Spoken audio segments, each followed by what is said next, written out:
It always feels like you need this huge pile of cash to even think about investing, doesn't it? Oh, Like absolutely. it's some kind of VIP club or something. Yeah, and that idea, that barrier stops so many people. But today, we're doing a deep dive into getting started in the U.S. financial market, using some material that honestly kind of busts that myth. We Exactly. want to give you a really clear, quick overview, a way to get informed fast no matter where you're starting from. And the core message right up front. Yeah. You really don't need a fortune. What you do need is, well, discipline, time, and knowing those first few steps. Okay, so let's jump into those steps. The really first thing our source talks about is defining your financial goals, Yeah. like knowing where you're headed. Precisely.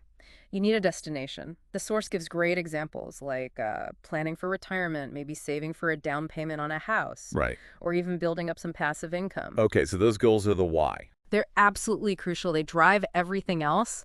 Knowing why you're investing helps you figure out the how. That makes perfect sense. Huh? So you've got your goal, your destination.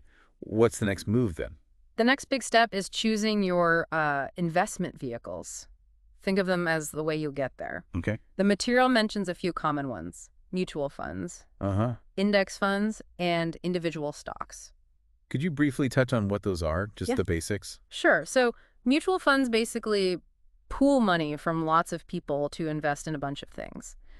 Index funds try to copy a market index like the S&P 500. Okay.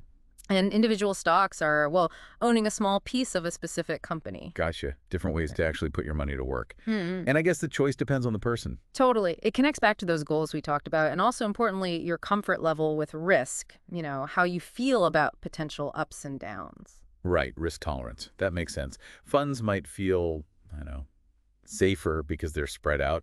Generally, that diversification helps, yeah. Individual stocks could offer more growth, but potentially more volatility too. It's about finding the right fit for you. Okay, so we have goals, we have these vehicle options. What about like principles for success once you start? Right. The source hits on some really key principles. First up, diversification. The old don't put all your eggs in one basket thing. Exactly that. Spreading your investments helps cushion the blow if one area takes a hit. It's about managing risk. Sort of a financial safety net.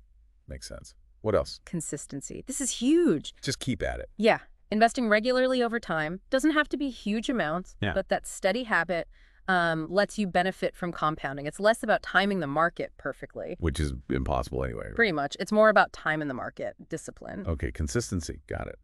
And is there anything the source flags as like a major pitfall? Emotional trading.